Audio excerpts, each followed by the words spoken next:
In this video, we're going to look at a number of issues that arise when using stochastic gradient descent with mini-batches. There's a large number of tricks that make things work much better. These are the kind of black art of neural networks, and I'm going to go over some of the main tricks in this video. The first issue I want to talk about is initializing the weights of a neural network. If two hidden units have exactly the same weights and same biases, both incoming and outgoing, then they can never become different from one another because they will always get exactly the same gradient.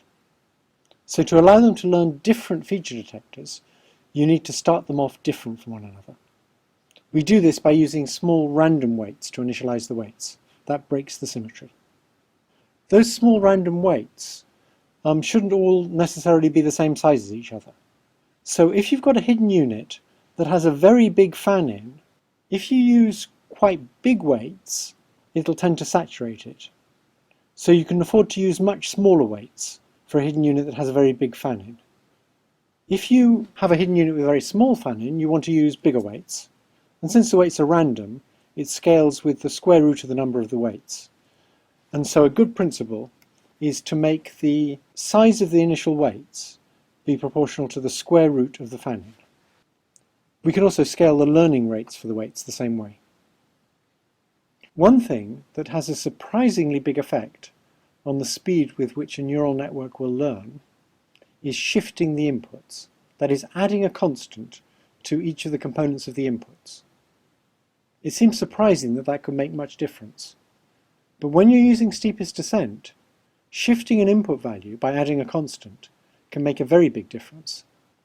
It usually helps to shift each component of the input so that averaged over all of the training data, it has a value of 0. That is, make sure its mean is 0. So suppose we have a little neural net like this, just a linear neuron with two weights. And suppose we have some training cases. The first training case says when the inputs are 101 and 101, it should give an output of 2. And the second one says when they're 101 and 99, it should give an output of 0. And I'm using colour here to indicate which training case I'm talking about. If you look at the error surface you get for those two training cases, it looks like this. The green line is the line along which the weights will satisfy the first training case. And the red line is the line along which the weights will satisfy the second training case. And what we notice is that they're almost parallel, and so when you combine them, you get a very elongated ellipse.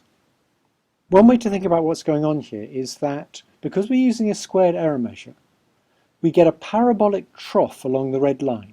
The red line is the bottom of this parabolic trough that tells us the squared error we'll be getting on the red case. And there's another parabolic trough with the green line along its bottom.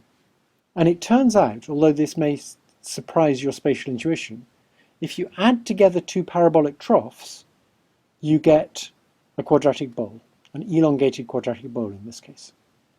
So that's where that error surface came from. Now look what happens if we subtract 100 from each of those two input components.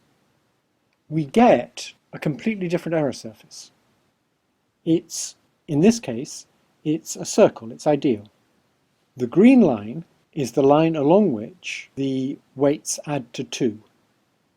We're going to take the first weight and multiply it by 1, we're going to take the second weight and multiply it by 1, and we need to get 2, so the weights better add to 2. The red line is the line along which the two weights are equal, because we're going to take the first weight and multiply it by 1, and we're going to take the second weight and multiply it by -1, so if the weights are equal, we'll be able to get that 0 that we need. So the error surface in this case is a nice circle where gradient descent is really easy. And all we did was subtract 100 from every input.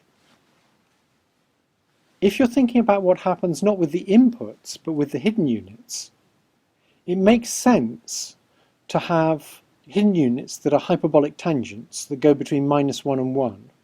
The hyperbolic tangent is simply twice the logistic -1. And the reason that makes sense is because then the activities of the hidden units are roughly mean 0, and that should make the learning faster in the next layer. Of course, that's only true if the inputs to the hyperbolic tangents are distributed sensibly around 0. But in that respect, a hyperbolic tangent is better than a logistic. However, there's other respects in which a logistic's better. For example, a logistic gives you a rug to sweep things under. It gives an output of 0, and if you make its input even smaller than it was, the output's still 0. So fluctuations in big negative inputs are ignored by the logistic. For the hyperbolic tangent, you have to go out to the end of its plateaus before it can ignore anything. Another thing that makes a big difference is scaling the inputs. When we're using steepest descent, scaling the input values is a very simple thing to do. We transform them so that each component of the input has unit variance over the whole training set, so that it has a typical value of 1 or minus 1. So again, if we take this simple net with two weights, and we look at the error surface, when the first component is very small, and the second component is much bigger, we get an error surface in which we get an ellipse that's got very high curvature where the input component's big, because small changes in the weight make a big difference to the output, and very low curvature in the direction in which the input component is small, because small changes to the weight hardly make any difference to the error. The colour here is indicating which axis we're using, not which training example we're using, as it did in the previous slide. If we simply change the variance of the inputs, just rescale them, make the first component 10 times as big and the second component 10 times as small, we now get a nice circular error surface. Shifting and scaling the inputs is a very simple thing to do. There's something that's a bit more complicated that actually works even better because it's guaranteed to give you a circle, a circular error surface. At least it is for a linear neuron. What we do is we try and decorrelate the components of the input vectors. In other words, if you take two components and look at how they're correlated with one another over the whole training set, like if you remember the early example, how the number of portions of chips and the number of portions of ketchup might be highly correlated, we want to try and get rid of those correlations. That will make learning much easier. There's actually many ways to decorrelate things. For those of you who know about principal components analysis, a very sensible thing to do is apply principal components analysis, remove the components that have the smallest eigenvalues, which already achieve some dimensionality reduction, and then scale the remaining components by dividing them by the square roots of their eigenvalues. For a linear system, that will give you a circular error surface. If you don't know about principal components, we'll cover it later in the course. Once you've got a circular error surface, the gradient points straight towards the minimum, so learning is really easy. Now I want to talk about a few of the common problems that people encounter. One thing that can happen is if you start with a learning rate that's much too big, you drive the hidden units either to be firmly on or firmly off. That is, their incoming weights are very big and positive or very big and negative, and their state no longer depends on the input. And of course that means that error derivatives coming from the output won't affect them because they're on their plateaus where the derivative is basically 0, and so learning will stop. Because people are expecting to see local minima, when learning stops they say, oh, I'm at a local minimum and the error is terrible. So there are these really bad local minima. Usually that's not true. Usually it's because you got stuck out on the end of a plateau. A second problem that occurs is if you're classifying things and you're using either a squared error or a cross-entropy error, the best guessing strategy is normally to make the output unit equal to the proportion of the time that it should be 1. The network will fairly quickly find that strategy, and so the error will fall quickly. But particularly if the network has many layers, it may take a long time before it improves much on that. Because to improve over the guessing strategy, it has to get sensible information from the input through all the hidden layers to the output. And that could take a long time to learn if you start with small weights. So again, you learn quickly, and then the error stops decreasing, and it looks like a local minimum, but actually it's another plateau. I mentioned earlier that towards the end of learning you should turn down the learning rate. You should also be careful about turning down the learning rate too soon. When you turn down the learning rate, you reduce the random fluctuations in the error due to the different gradients on different mini-batches. But of course you also reduce the rate of learning. So if you look at the red curve, you see that when we turned the learning rate down, we got a quick win. The error fell. But after that we get slower learning. And if we do that too soon, we're going to lose relative to the green curve. So don't turn down the learning rate too soon or too much. I'm now going to talk about 4 main ways to speed up mini-batch learning a lot. The previous things I talked about were kind of a bag of tricks for making things work better. And these are 4 methods, all explicitly designed to make the learning go much faster. I'm now going to talk about a method called momentum. In this method, we don't use the gradient to change the position of the weights.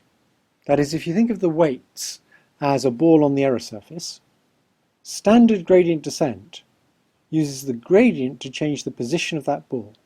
You simply multiply the gradient by a learning rate and change the position of the ball by that vector. In the momentum method, we use the gradient to accelerate this ball. That is, the gradient changes its velocity, and then the velocity is what changes the position of the ball. The reason that's different is because the ball can have momentum.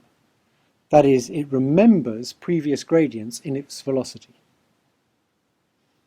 A second method for speeding up mini-batch learning is to use a separate adaptive learning rate for each parameter, and then to slowly adjust that learning rate based on empirical measurements.